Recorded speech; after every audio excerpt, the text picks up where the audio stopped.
नमस्कार, आप देख रहे हैं 4 PM न्यूज नेटवर्क और मैं हूं आपके साथ प्रगति ठाकुर। आज के दौर की सियासत काफी बदल गई है। अब चुनावों में राजनीतिक दल और उनके नेता जनहित के वादे नहीं करते हैं बल्कि मुफ्त की रेवड़ियां बांटते हैं। राजनीतिक दलों के बीच ये होड़ लगी है कि कौन कितना ज्यादा फ्री का दे रहा है। इस फ्री की रेस में जनता के मुद्दे आए दिन पिछड़ते ही जा रहे हैं, क्योंकि अब कोई भी जनहित के मुद्दों और महंगाई, बेरोजगारी जैसे मुद्दों पर बात ही नहीं करना चाहता है। बस दावे किए जाते हैं मुफ्त की रेवड़ी बांटने की। एक दूसरे से आगे निकलने की अंधी रेस लगी हुई है, जिसमें मुफ्त की रेवड़ियां लगातार बांटी जा रही हैं। ऐसी ही एक मुफ्त की रेवड़ी है केंद्र की मोदी सरकार द्वारा फ्री में दिए जाने वाला राशन।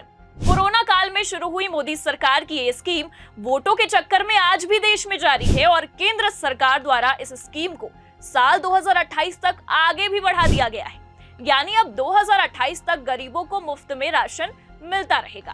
कोरोना काल के दौरान 2020 में मोदी सरकार ने प्रधानमंत्री गरीब कल्याण अन्न योजना की शुरुआत की थी। इस योजना के तहत लाभार्थियों को 5 किलो अनाज फ्री में मिलना तय हुआ था। इस योजना के तहत बीपीएल कार्ड वाले हर परिवार को 1 महीने में 5 किलो राशन देने की बात कही गई है। इसमें 4 किलो गेहूं और 1 किलो चावल भी शामिल है। दूसरों पर फ्री बीज को लेकर तंज कसने वाले प्रधानमंत्री मोदी ने केंद्र सरकार की इस योजना का जमकर प्रचार किया। राज्यों के विधानसभा चुनाव से लेकर देश के लोकसभा चुनाव तक इस योजना का भाजपा द्वारा जमकर प्रचार प्रसार किया गया था। भाजपा द्वारा ये दावा किया गया कि पीएम गरीब कल्याण अन्न योजना का लाभ देश के 80 करोड़ से ज्यादा लोगों को मिल रहा है। हालांकि इस मुफ्त राशन की वजह से सरकारी खजाने को नुकसान उठाना पड़ रहा है, लेकिन चुनावों को देखते हुए केंद्र की मोदी सरकार द्वारा इस योजना को अगले 5 सालों के लिए और बढ़ा दिया गया। मकसद था लोकसभा चुनाव में इसका लाभ लेना। कहीं ना कहीं बीजेपी को इस 5 किलो फ्री राशन देने का लाभ मिला भी, जिसके चलते सरकार अपनी इस योजना को केंद्र की प्रमुख योजनाओं में से एक मानती है। इस योजना के लिए केंद्र सरकार की ओर से कुछ पात्रताएं तय की गई हैं, जिनको पूरा करके ही लाभार्थी इस योजना का लाभ उठा सकता है। योजना के तहत ऐसे परिवार जिनके परिवार का मुखिया विधवा या फिर गंभीर रूप से बीमार होता है, तो परिवार को इस योजना का लाभ मिलता है। इसके साथ ही भूमिहीन कृषि मजदूर, सीमांत किसान, ग्रामीण कारीगर, शिल्पकार जैसे कुम्हार, चर्मकार, बुनकर, लोहार, बढ़ई, झुग्गी झोपड़ी में रहने वाले लोग तथा अनौपचारिक क्षेत्र में दैनिक आधार पर आजीविका कमाने वाले व्यक्ति जैसे कूली, रिक्शा चालक, हाथगाड़ी चालक, फल और फूल विक्रेता, सपेरा, कूड़ा बिनने वाले, मोची, निराश्रित लोगों को लाभ दिया जाता है। केंद्र सरकार इस योजना का काफी प्रचार करती है और इसे मोदी सरकार की सबसे अहम योजना में से एक माना जाता है। लेकिन कोई भी योजना लाना सफल तब होता है जब उस योजना के इच्छुक तक पहुंच पाए और उन्हें योजना का पूरा लाभ भी मिल सके। यानी अगर जरूरतमंद लोगों तक कोई योजना पहुंचती है तो उस योजना का संचालन सफल माना जाता है। लेकिन बीजेपी और पीएम मोदी अपनी जिस अन्य योजना से देश के 80 करोड़ लोगों को लाभ पहुंचाने का दंभ भरते हैं, क्या वाकई में ये योजना देश के 80 करोड़ लोगों को लाभ पहुंचा पा रही है या उनका लाभ करा पा रही है? क्या वाकई में ये योजना देश के 80 करोड़ लोगों का भला कर पा रही है? क्या वाकई में देश के 80 करोड़ लोगों तक इस योजना का पूरा लाभ पहुंच रहा है? तो इन सब सवालों का जवाब है नहीं। जी हाँ, सही सुना आपने। जिस योजना का राग अलाप कर प्रधानमंत्री मोदी और पूरी बीजेपी खुद को गरीबों का मसीहा और मोदी सरकार को गरीबों की सरकार व जन कल्याणकारी सरकार बताते हैं, असल में उस योजना का पूरा लाभ जरूरतमंदों तक पहुंच भी नहीं रहा है। और ये बात हम हवा में नहीं कर रहे हैं, बल्कि आंकड़े इस बात की गवाही देते हैं कि देश के जरूरतमंदों तक इस मुफ्त राशन वाली अन्न योजना का पूरा लाभ पहुंच नहीं पा रहा है। यानी जितना अनाज सरकार की ओर से जरूरतमंदों के लिए दिया जाता है, उन्हें उतना मिल ही नहीं पा रहा। केंद्र की ओर से देने वाले अनाज को बीच में ही कहीं गायब किया जा रहा है। अब ये लीकेज कहाँ है और वो अनाज कहाँ जा रहा है, ये बड़ा सवाल बनता है। गरीबों को पूरा राशन भी नहीं मिल रहा है और सरकार पर बोझ भी बढ़ रहा है, लेकिन मोदी सरकार बस अपने गुणगान करने में व्यस्त है। सोचने वाली बात तो यह है कि सरकार की तरफ से भेजा जा रहा करीब 1/3 अनाज गरीबों तक नहीं पहुंच रहा। एक आर्थिक थिंक टैंक की तरफ से जारी एक पेपर में खुलासा किया गया कि भारतीय खाद्य निगम और राज्य सरकारों द्वारा आपूर्ति किए जाने वाले लगभग 88% अनाज कभी भी इच्छित लाभार्थियों तक नहीं पहुंचता है। यानी जिस योजना को लेकर सरकार तरह तरह के दावे कर रही है और खुद को गरीबों का हितैषी मसीहा बता रही है, असल में तो उस योजना का पूरा लाभ मिल भी नहीं रहा है, जबकि इससे सरकारी खजाने को 69,000 करोड़ रुपए से अधिक का आर्थिक नुकसान होने का भी अनुमान है। इस शोध में घरेलू उपभोग व्यय सर्वेक्षण HCES और FCI के अगस्त 2022 से जुलाई 2023 तक के मासिक उठाव के आंकड़ों का विश्लेषण किया गया है। शोध का ऐसा मानना है कि 20 मिलियन टन चावल और गेहूं अपने इच्छित लाभार्थियों तक पहुंचने में विफल रहते हैं।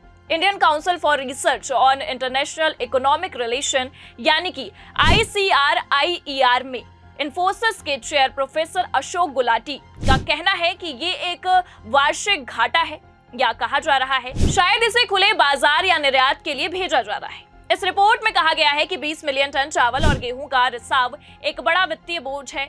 उस वर्ष गेहूं और चावल की आर्थिक लागत को ध्यान में रखते हुए जिससे सरकारी खजाने पर 69,108 करोड़ रुपए का बोझ पड़ेगा। हालांकि ये आंकड़ा 2011-12 में दर्ज 46% लीकेज से एक महत्वपूर्ण सुधार दर्शाता है, लेकिन ये अभी भी इंगित करता है कि मुफ्त सब्सिडी वाले अनाज का एक बड़ा हिस्सा इच्छित लाभार्थियों तक नहीं पहुंच रहा है।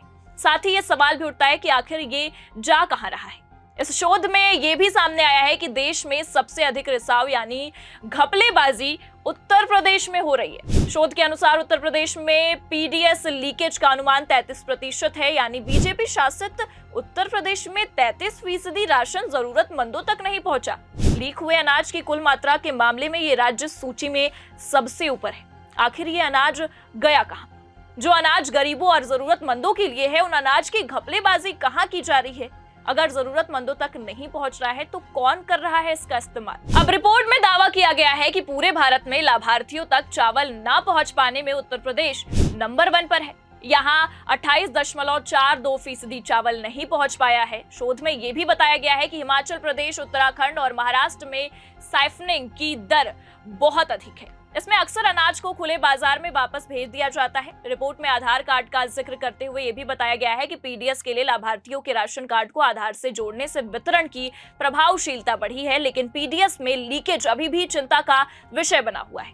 रिपोर्ट के मुताबिक अगर माने तो साल 2019 के पहले 10 महीनों में PDS से जुड़े भ्रष्टाचार के कुल मामलों में से आधे से ज्यादा उत्तर प्रदेश और बिहार से आए हैं। शोध पत्र में यह दावा तत्कालीन उपभोक्ता मामले, खाद्य और सार्वजनिक वितरण राज्य मंत्री दानवे राव साहब दादा राव द्वारा लोकसभा में एक सवाल के जवाब में दी गई जानकारी के आधार पर किया गया है। उस वक्त PDS से जुड़े भ्रष्टाचार के 807 मामलों में से 328 अकेले यूपी से थे। शोध बताता है कि डिजिटल ट्रैकिंग सिस्टम होने के बावजूद लोगों को लाभ नहीं मिल पा रहा है। शोध पत्र में दावा किया गया है कि हिमाचल प्रदेश, उत्तराखंड और महाराष्ट्र में राशन को खुले बाजार में भेज दिया जा रहा है। रिपोर्ट में आगे ये भी कहा गया है कि हालांकि ये आंकड़ा 2011-12 के मुकाबले बेहतर है, जब ये लीकेज 46% था, लेकिन हालिया आंकड़ों से ये संकेत मिल रहे हैं कि अभी भी सब्सिडी वाले अनाज का एक बड़ा हिस्सा उचित लाभार्थियों तक नहीं पहुंच रहा है। शोध पत्र में यह भी कहा गया है कि साल 2016 में राशन की दुकानों में पॉइंट ऑफ सेल POS मशीनों की शुरुआत ने कुछ स्थिति को कुछ हद तक संभाला है, लेकिन अभी हालात बेहतर नहीं हुए हैं। इतनी बड़ी संख्या में हो रही लीकेज देश के लिए वाकई चिंता का विषय बनती है। साथ ही सरकार को इस ओर जल्द से जल्द ध्यान देने की भी जरूरत है।